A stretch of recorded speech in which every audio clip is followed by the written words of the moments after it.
Binatikos din po ni Senadora Amy Marcos ang Department of Energy dahil sa pagpapatupad ng, alam niyo po kung ano?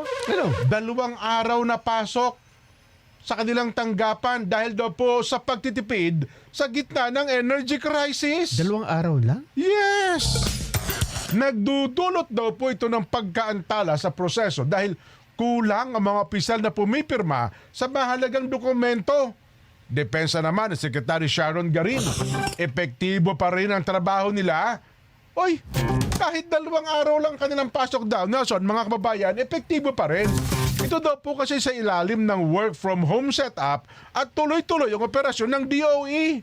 Nanawagan po si Senadora Amy bawiin ang naturang polisiya at sumunod sa direktiba ng Malacanang na mas maraming araw Oo nga. ang on-site work. 2 araw lang silang pumapasok.